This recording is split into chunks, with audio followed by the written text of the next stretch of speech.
Salut à tous, bienvenue dans cette édition de votre magazine Les Grandes Lignes. Au sommaire de cette édition, la finesse millénaire de la peinture chinoise est au programme à l'atelier Art pour tous. Invitation ensuite dans le hall de la Mauritius Broadcasting Corporation pour une exposition rassemblant les œuvres de jeunes talents qui célèbrent en peinture la beauté de leur île. C'est parti, tous en ligne.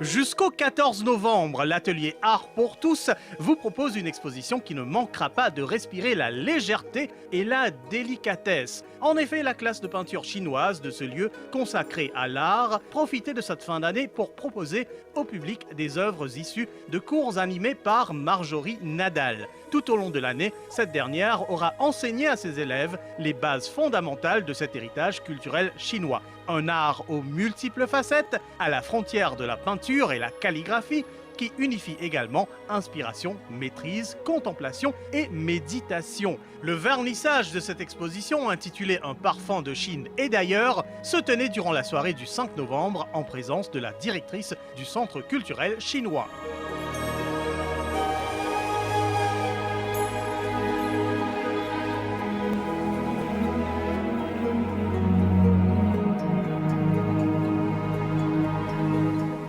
C'est une exposition de la peinture chinoise, traditionnelle chinoise, mais qu'on a essayé de donner un petit parfum de Maurice. Nous avons travaillé sur cette exposition à peu près pendant 1 an. On voulait le faire avant, mais à cause du Covid, on l'a repoussé jusqu'à maintenant.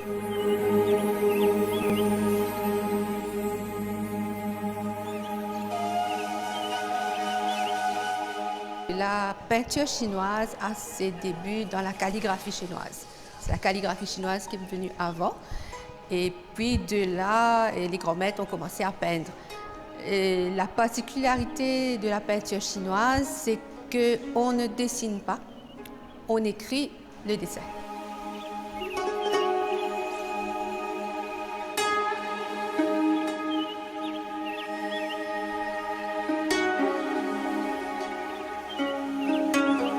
La peinture chinoise, déjà pour être appelée peinture chinoise, il faut qu'on ait ces traits de calligraphie dans votre dessin. Sinon, c'est une peinture sans être vraiment la peinture chinoise. Et aussi, il y a différents thèmes. On a le thème Sanshui, qui veut dire landscape, qui va englober tout le paysage. Mais le paysage, c'est pas comme en Europe, c'est pas photographique. Le peintre voit au-delà de ce qu'il voit. Il va voir les montagnes, il va voir devant la forêt, les montagnes. Dans la forêt, il y a des gens, il y a des pagodes. Et votre regard va voyager dans le dessin et aller au-delà. Et il y aura toujours un espace de libre. Et cet espace de libre-là, c'est pour le regard de celui qui admire le tableau. C'est de l'art, bien sûr, puisque ça demande énormément de dextérité, de connaissances et puis donc d'application à faire ces tableaux-là.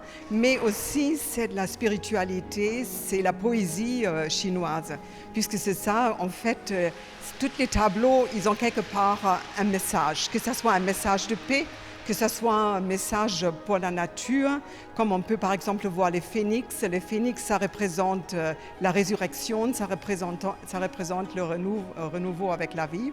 Il y a beaucoup d'eau. Alors, dans la culture chinoise, l'eau, bien sûr, c'est le cours de la vie. Ça peut être très raf, ça peut être très plat, donc très calme.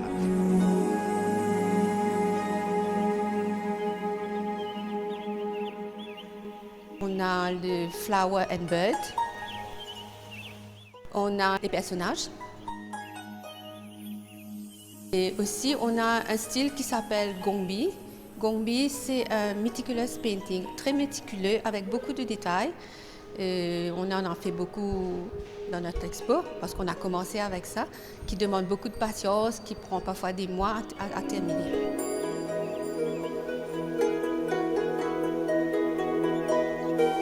Il faut d'abord aimer peindre et avoir beaucoup de patience, parce que la peinture chinoise, elle demande beaucoup de finesse et beaucoup de traits de crayon très légers.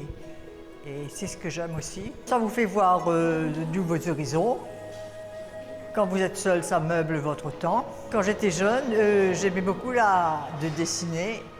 À partir de 90 ans, quand j'ai commencé à... Ma fille m'a dit, il faut que tu reviennes peindre. Et j'ai commencé avec Marjorie, qui est un excellent professeur, je dois dire. Et nous avons une équipe excellente. On s'entend tous très bien.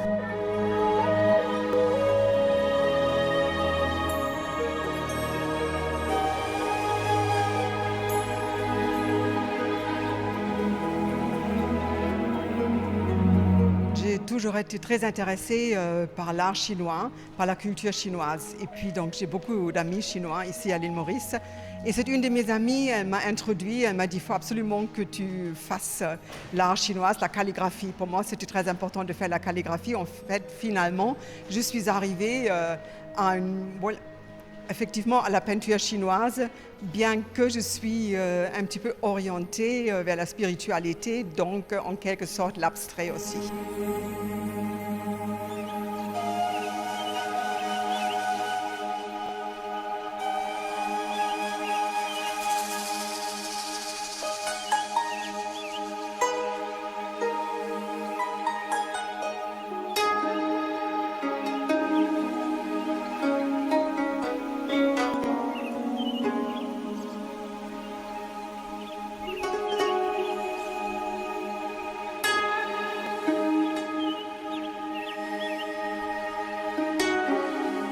J'ai essayé de recréer l'Enzo un petit peu à la façon chinoise. Enzo, en soi, c'est japonais. Ça représente la spiritualité, ça représente le zen. Et donc, en art chinois, c'est l'infini qui finit. Pourquoi l'infini qui finit? Nous sommes tous des émanations de l'infini, donc du créateur. Et puis à partir du moment où le créateur est représenté par nous, nous avons le fini. Donc c'est pour ça, cette œuvre, ça représente les débuts de la vie et ça continue jusqu'à la transition, donc jusqu'à la mort si vous voulez. Mais au-delà, bien sûr, il y a l'infini, il y a ce qui continue.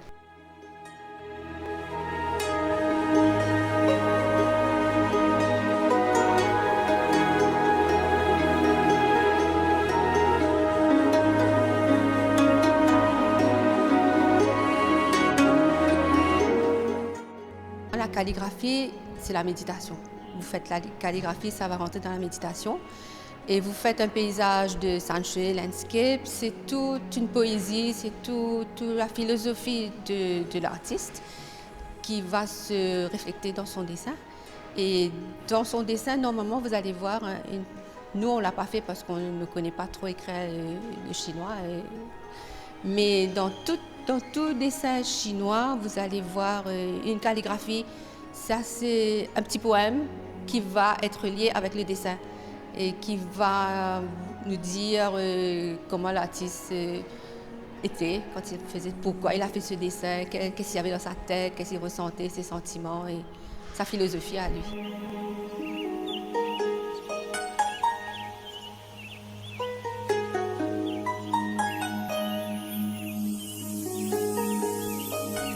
La peinture ancienne chinoise, c'était très spécifique.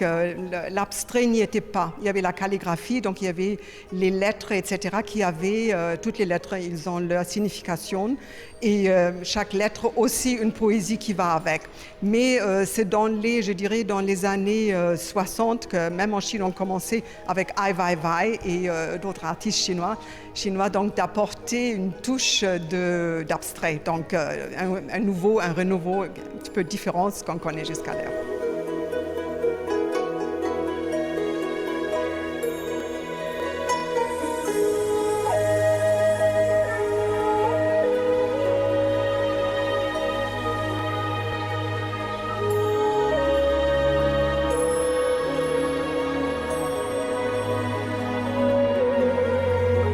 j'ai tout appris au Centre culturel chinois. Et ça fait 7 ans déjà. Et au centre, tous les ans, on a au moins 2-3 très grands artistes ou professeurs d'université qui viennent nous donner des cours. Et là, j'ai tout appris, c'est mon université. C'est grâce au Centre culturel chinois que j'ai pu apprendre ce que maintenant je partage avec les autres. Le matériel, on a un magasin qui nous livre, et pas beaucoup parce qu'on a besoin d'un pinceau spécial, du papier spécial. Mais tout, on peut avoir à Maurice. Mais ce qu'il faut, il faut avoir beaucoup de patience. Parce que il faut persévérer. C'est pas facile de travailler sur le papier chinois avec de l'encre. Pour pouvoir maîtriser, il faut vraiment des mois, parfois des années.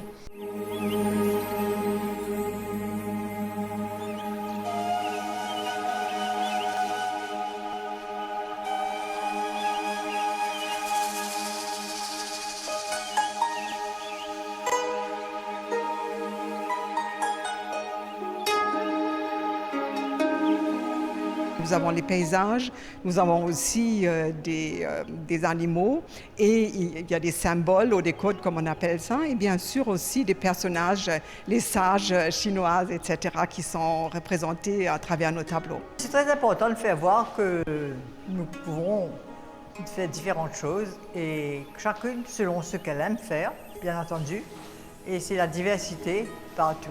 Pour ici, j'ai exposé des portraits. Et pas des portraits, c'est surtout j'ai dessiné des japonaises et tout ça. Je dis qu'on est une classe très, très homogène. Tout le monde se connaît et tout le monde s'entend très bien. Et donc on rit, on change ses idées et ça va très bien. L'exposition Un parfum de Chine et d'ailleurs se tient jusqu'au samedi 14 novembre à l'atelier Art pour tous au Hub à Phoenix. Et si toutefois cela vous tente, l'atelier propose également un cours en 5 sessions. Pour plus de renseignements, consultez la page Facebook de l'atelier Art pour tous.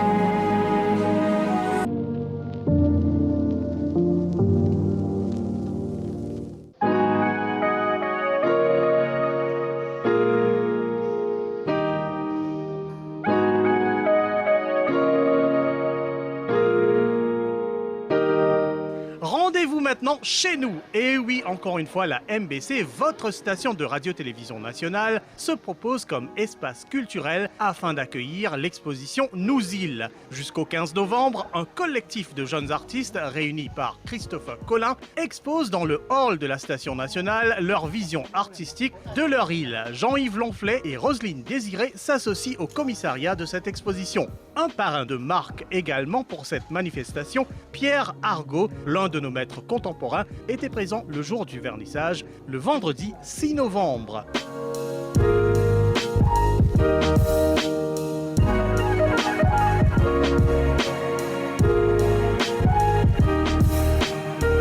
Le groupe-là est formé par le sculpteur Christopher Colin et l'artiste peintre Roselyne Désiré.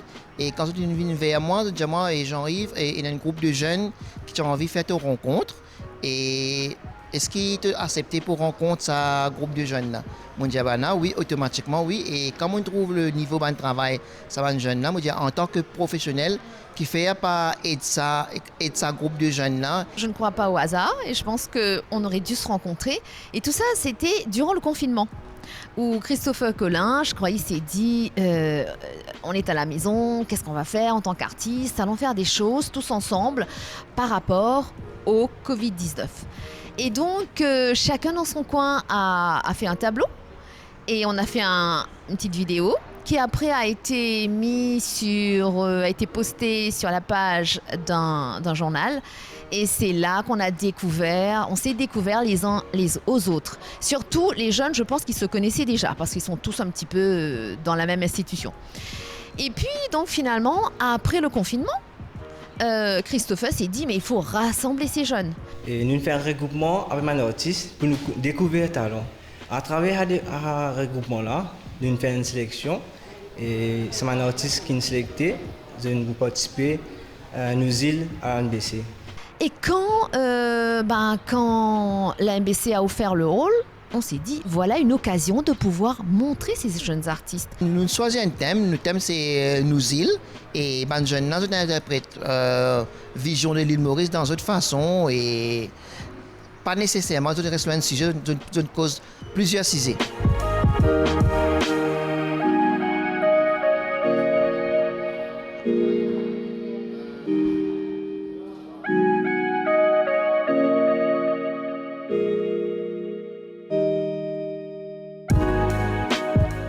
Et après, il y a aussi Pierre Argot qui s'est mis de la partie.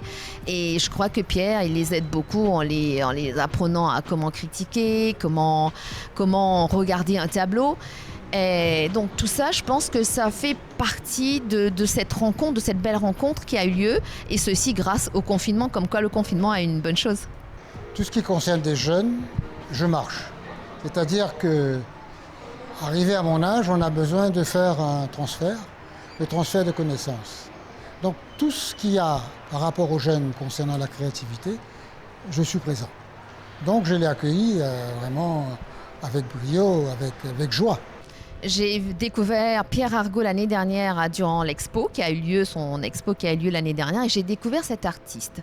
Et ensuite, cette année, j'ai eu l'occasion d'aller dans son atelier, le rencontrer, et j'ai vu que c'était un artiste qui avait une façon de voir la vie, de voir les choses, de voir la nature, et qu'il avait un bon sens du critique.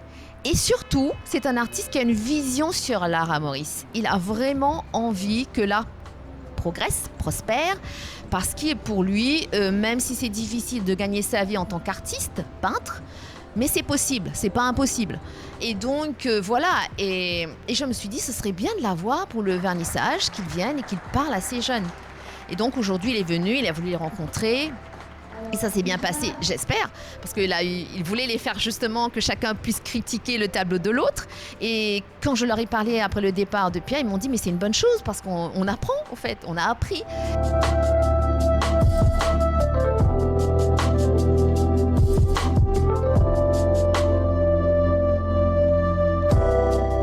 Il n'y a pas un marché de l'art à Maurice. C'est-à-dire que ce n'est pas encore entré dans nos mœurs.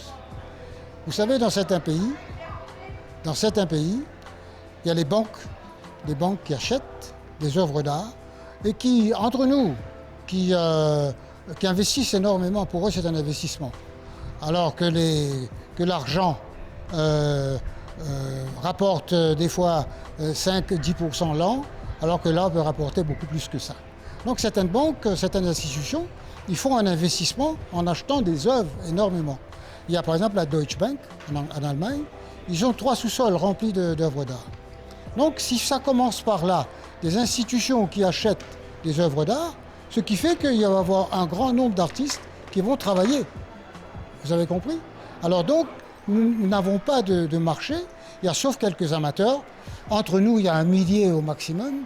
Mais si cela pouvait se faire, et que l'État même achètera des œuvres, etc., et partout.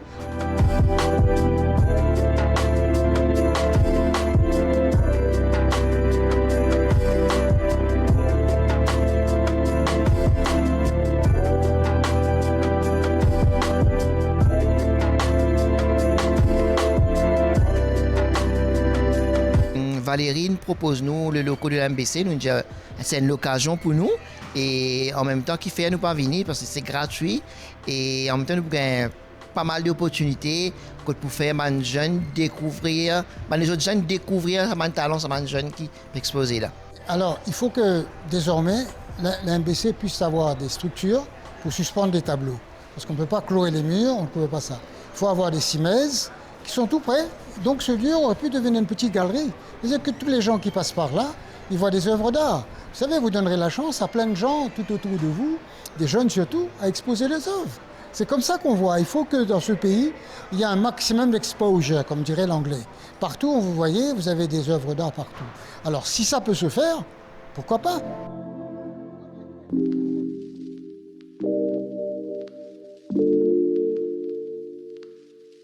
Nouzil reste visible dans le hall de la MBC jusqu'au 15 novembre. Une occasion d'encourager de jeunes artistes dans leurs premiers pas. L'entrée est libre et gratuite, bien entendu.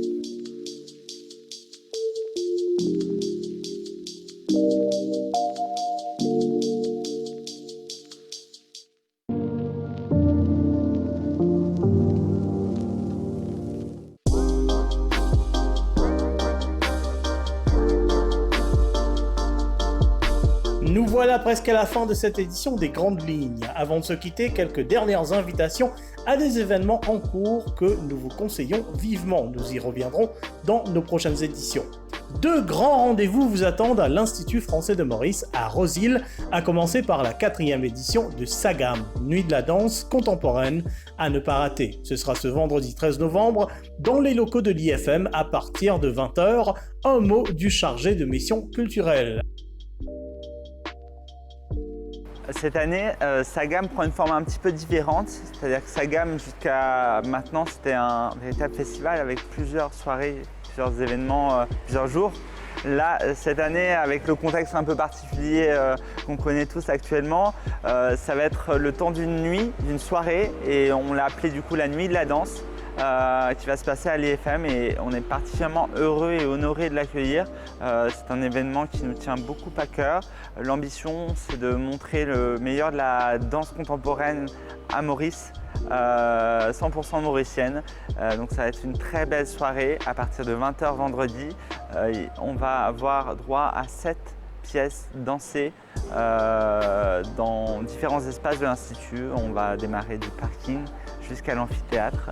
La direction, il y a une direction artistique qui est assurée par la compagnie SR Danse, qui est dirigée par Stéphane Bongarçon, qui est une figure un peu incontournable ici, un partenaire essentiel de la danse ici à Maurice. Donc je l'en remercie 1000 fois pour sa confiance. Donc il a concocté un peu le programme avec différents danseurs, partenaires. Et donc de là a émergé cette proposition, ces 7 pièces. Et donc c'est comme un fil conducteur pour cette belle soirée de la danse. 7 spectacles chorégraphiés vous seront présentés dans les différents espaces de l'IFM. Et quoi de plus beau, l'entrée est gratuite. Coup d'envoi à 20h. Et puis une bonne raison de s'y rendre un peu plus tôt, depuis début novembre, et ce, jusqu'au 30 de ce mois-ci, l'IFM propose Novembre numérique, une série d'activités dont 3 expositions consacrées à l'art numérique et les technologies interactives, un moyen amusant et ludique, même si l'on n'y connaît rien, de se familiariser avec les nouvelles formes d'art et des innovations telles que la réalité augmentée.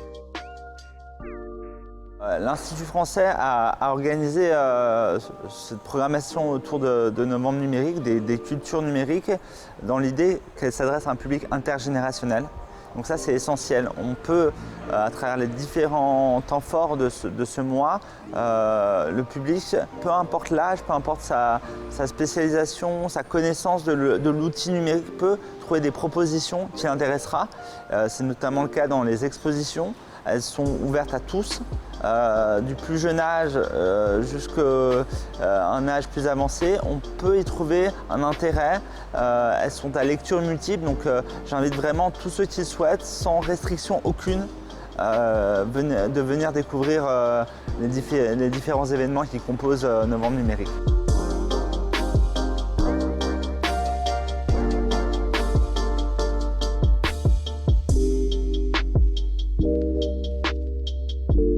Dernière invitation au Centre culturel d'expression française à Curpip cette fois, qui accueille une exposition de jeunes artistes sous la tutelle d'Infinity Art.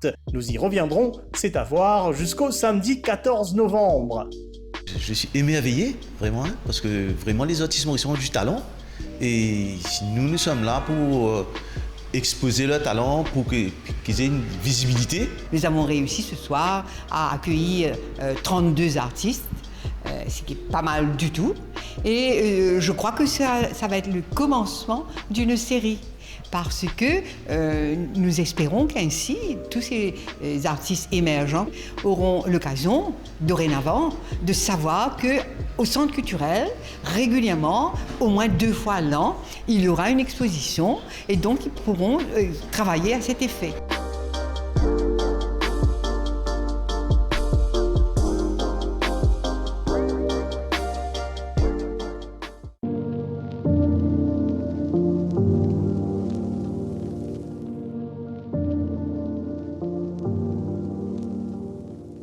voilà au terme de cette édition. On se donne rendez-vous, comme à l'accoutumée, dans une semaine. Jusqu'ici, restez branchés sur notre scène culturelle. À la prochaine et restez en ligne.